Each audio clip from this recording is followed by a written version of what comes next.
ایک نوجوان بچہ تھا، وہ گائے کا مالک تھا، ماں باپ کا بڑا فرما بردار، ہر وقت ماں باپ کی خدمت کرنے والا، وہ اس گائے کا مالک تھا۔ اب انہوں نے اس سے بولی لگانا شروع کیا، بولی لگاتے لگاتے لگاتے اس کی قیمت بڑھاتے چلے گئے، وہ دینے تیار نہیں۔ آخر میں تفسیر کی کتابوں میں لکھا ہے، آخر میں اس گائے کے وزن کے برابر سونا دے کر کے انہوں نے اس گائے کو خریدا۔ سونے کے برابر، گائے کے برابر وزن کر کے سونا دے کر اس گائے کو خرید لائے۔ مجاہد رحمۃ اللہ علیہ بہت اپنے زمانے کے بڑے مفسر گزرے، اور وہ لکھتے ہیں کہ بچے کو اللہ نے وہ دولت دی ماں باپ کی خدمت کی برکت سے۔ ہاں، حضرت شیخ زکریا رحمۃ اللہ علیہ نے بھی ایک عجیب قصہ لکھا ہے۔ 4 بھائی تھے، 4 بھائیوں میں سے ایک بھائی نے شرط لگایا کہ دیکھو، ماں باپ جو پراپرٹی چھوڑ کر جا رہے ہیں، جو جتنی ان کی جائیداد ہے، اس میں سے ماں باپ کی خدمت کرنے والے کو کسی کو حصہ نہیں ملے گا۔ تم میں سے اگر کوئی خدمت کرنا چاہتے ہو تو خدمت کرو، 3 آدمیوں کو حصہ ملے گا، ایک آدمی جس نے ماں باپ کی خدمت کیا اس کو ماں باپ کی جائیداد میں سے حصہ نہیں ملے گا۔ جس نے کہا، سارے بھائیوں نے مل کر کہا نہیں نہیں، ہمیں جائیداد میں حصہ چاہیے، تو اس آدمی نے خدمت کیا۔ خدمت کرتے کرتے کرتے ماں باپ کی خدمت کیا، ماں باپ دنیا سے چلے گئے۔ ایک دن آیا کہ جال ڈال کر اس نے مچھلی لے لی، نہیں بلکہ خواب دیکھنے لگا۔ اسے خواب میں نظر آیا کہ فلاں جگہ جاؤ، وہاں پر 2 دینار رکھا ہوا ہے، وہاں پر 10 دینار رکھا ہوا، مختلف خواب دیکھنے لگا۔ ہر مرتبہ یہ پوچھتا کہ اس میں برکت ہے، تو اسے جواب دیا جاتا کہ برکت نہیں ہے۔ پھر ایک موقع پر ایک خواب دیکھا کہ فلاں جگہ جاؤ، وہاں 2 دینار رکھا ہوا ہے۔ اس نے کہا اس میں برکت ہے، ہاں اس میں برکت ہے۔ تو وہ گیا، وہ 2 دینار لے کر آیا، اور اس 2 درہم یا 2 دینار سے اس نے مچھلی پکڑنے والا جال خریدا اور مچھلی پکڑی، اور اس میں سے ایک مچھلی لے کر آیا، تو جس مچھلی کے اندر سے ایک قیمتی موتی نکلی، اور اس موتی کو بیچنے کے لیے بازار گھومتا، گاؤں گاؤں گھومتے ہوئے ایک سونار نے، ایک موتی ہیرا بیچنے والے نے کہا اس کی قیمت تو پورے بازار میں کوئی دے نہیں سکتا، دے سکتا ہے تو اس کی قیمت بادشاہ ہی دے سکتا ہے۔ تو لکھا ہے کئی 100 خچر کے برابر وزن کر کے سونا بادشاہ نے دے کر کے اس ایک موتی کو لیا۔ تو ماں باپ کی خدمت کرنے والے کو دنیا میں اللہ ایسی دولت دیتے ہیں کہ دنیا دیکھتی رہ جاتی ہے۔ جب تک خدمت کرتا ہے تب تک اس کے پاس پیسے نہیں ہوتے، تب تک پریشان حال رہتا ہے۔ ماں باپ کی خدمت کرتے کرتے خود بھی کچھ نہیں کما پاتا، اس کے رشتہ دار، اس کے بھائی خوب پیسے کما لیتے ہیں، لیکن زندگی میں برکت نہیں ہوتی ہے۔ ماں باپ کی خدمت کرنے والے کو برکت ہوتی ہے۔ اب ان لوگوں نے گائے خریدا اس آدمی سے، ماں باپ کے فرما بردار اس بچے سے، گائے کے وزن کے برابر سونا دے کر۔ اب لے کر آئے، لا کر انہوں نے کیا کیا؟ ذبح کیا۔ اللہ فرماتے فَذَبَحُوهَا، انہوں نے اس کو ذبح کیا۔ وَمَا كَادُوا يَفْعَلُونَ، اللہ فرماتے ہیں وہ ایسا کرنے والے بھی نہیں تھے۔ کیا مطلب؟ ایسا لگ رہا تھا، بظاہر کرتے ہوئے معلوم ہی نہیں ہو رہے تھے کہ ایسا یہ کر لیں گے، اس لیے کہ اتنی شرط اللہ نے لگا دیا تھا۔ اب ان پر سے بھروسہ نکل گیا تھا کہ یہ کر لیں گے کہ نہیں کریں گے، اس لیے کہ گائے نہیں مل رہی تھی۔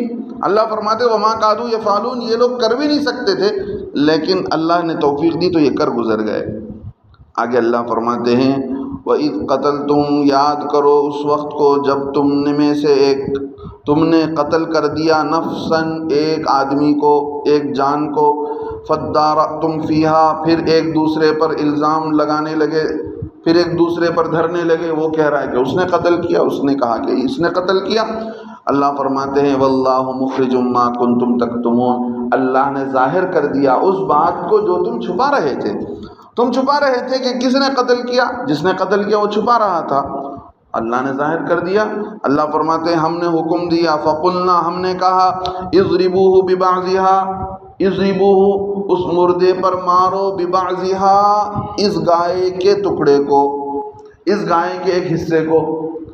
تو اب انہوں نے گائے کے ایک ٹکڑے کو لے جا کر کے اس گائے پر، اس مردے پر لگایا۔ اللہ فرماتے ہیں کذالک یحیی اللہ الموتیٰ، ایسے ہی اللہ رب العزت مردے کو زندہ کرتے ہیں۔ اللہ کے لیے کوئی آسان، کوئی مشکل نہیں ہے دوبارہ زندہ کرنا۔ انسانوں کو پیدا کرنے سے، اللہ ایک جگہ فرماتے ہیں انسانوں کو بنانا، پیدا کرنا ہمارے لیے آسان ہے، انسانوں کو پیدا کرنے سے زیادہ مشکل کام زمین و آسمان کو بنانا ہے۔ تو ہم جب زمین و آسمان کو بنا ہی دیے تو ہمارے لیے انسان کو دوبارہ زندہ کرنا کیا مشکل ہے ہمارے لیے؟ اللہ ایک جگہ فرماتے لخلق السماوات والارض اکبر من خلق الناس، لوگوں کو پیدا کرنے سے بڑا کام تھا کہ زمین و آسمان کو بنانا، 7 زمین 7 آسمان ہم نے بنا دیا، تو وہ مشکل کام تھا۔ جب مشکل کام ہو گیا تو انسانوں کو دوبارہ زندہ کرنا ہمارے لیے کوئی مشکل نہیں۔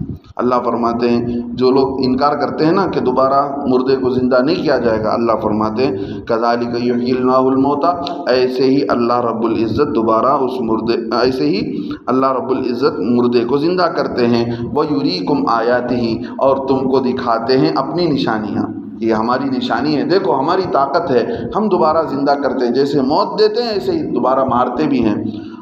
لعلکم تعقلون، اللہ اپنی نشانیاں کیوں دکھاتے ہیں؟ تاکہ تم سمجھ جاؤ، تاکہ تمہارے اندر عقل میں سمجھ آ جائے، تم سوچنے لگ جاؤ اور سمجھنے لگ جاؤ۔ اللہ رب العزت اسی وجہ سے اپنی نشانیوں کو دکھلاتے ہیں۔ تو جب انہوں نے لگایا تو لگانے کے بعد وہ زندہ ہوا، اس نے زندہ ہونے کے بعد اس نے کہا کہ مجھے کسی نے نہیں بلکہ میرے بھتیجے نے ہی مارا ہے۔ اتنا کہنے کے بعد پھر وہ دوبارہ مر گیا۔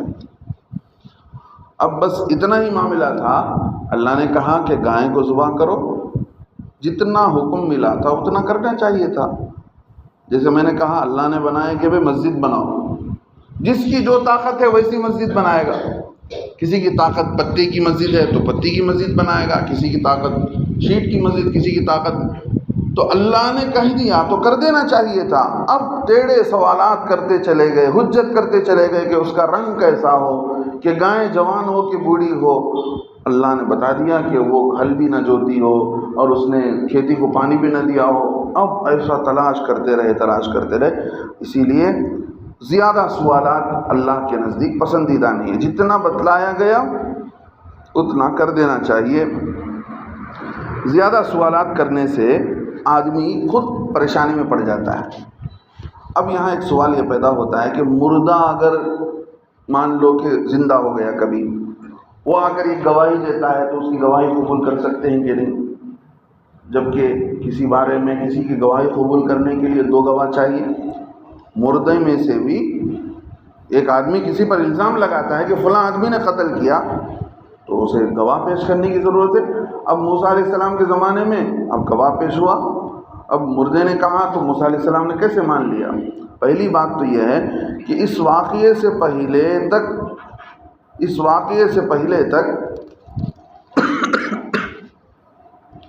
موسیٰ علیہ السلام کو بھی یہ نہیں معلوم تھا کہ یہ طریقہ اختیار کرنے سے مردہ زندہ ہوتا ہے۔ اللہ نے حکم دیا، اللہ نے حکم دے کر بتلایا کہ یہ طریقہ اگر اختیار کرو گے تو مردہ جواب دے دے گا، اور موسیٰ علیہ السلام کو بتلا دیا تھا کہ یہ مقتول جس کو قتل کیا گیا ہے یہ گواہی دے گا، یہ جس کا نام لے گا وہی سچ ہے۔ تو پہلے ہی حضرت موسیٰ علیہ السلام کو وحی کے ذریعے بتا دی گئی، اور بتا کر جیسے ہی اسے لگایا گیا تو وہ دوبارہ زندہ ہوا، اس نے زندہ ہو کر نام لیا تو اسے پتہ چل گیا کہ کون قاتل ہے۔ تو دنیا کی ہوس میں آدمی اندھا ہو جاتا ہے، کسی کے قتل کر دیتا ہے۔ اب اس قتل کرنے کی وجہ سے نہ اس کی بیٹی ملی، نہ چچا کی بیٹی نکاح میں آئی، نہ چچا کا مال نکاح میں آیا، دونوں چیزیں اکارت چلی جاتی ہیں۔ یہی ہوتا ہے دنیا کے اندر، آدمی کو کوئی بھی قدم سوچ سمجھ کر اٹھانا چاہیے، نہ اسے دنیا ملتی ہے نہ آخرت ملتی ہے، یہ بھی چلا جاتا ہے وہ بھی چلا جاتا ہے، بیچ میں فقیر بن کر کھڑا رہ جاتا ہے۔ تو اس واقعے سے بہت عبرت کا سامان ہے۔ کل قیامت تک آنے والے لوگوں کے لیے یہ بات اللہ نے بتا دیا کہ دیکھو اللہ کے دین کے معاملے میں زیادہ سوالات نہیں کرنا چاہیے کہ یہ کیوں ہے، یہ کس لیے ہے۔ لوگ عجیب عجیب سوال کرتے ہیں، آج صبح ایک فون آیا کہ حضرت جمعے کے دن جو ہے مچھلی نہیں کھانا. کس نے کہا جمعے کے دن؟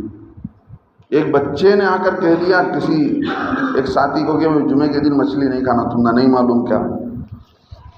اب وہ مجھ سے سوال کر کے پوچھنے لگے. میں نے کہا بھائی ایسا نہیں ہے، کسی بھی دن کوئی بھی چیز کھا سکتے ہیں، اللہ نے ہمارے لیے جائز قرار دیا ہے. لہذا خود اپنے اوپر کسی چیز کو حلال نہیں کر لینا چاہیے. جس چیز کو اللہ نے حلال کیا وہی حلال ہے، اور جس چیز کو اللہ نے حلال کر دیا ہے تو خود بخود اپنے اوپر کسی چیز کو حرام نہیں کر لینا چاہیے. بہت سارے لوگ گوشت نہیں کھاتے، بڑے کا گوشت نہیں کھاتے. کیوں وہ نہیں کھاتے؟ اللہ نے حرام کیا ہے کیا تمہارے لیے؟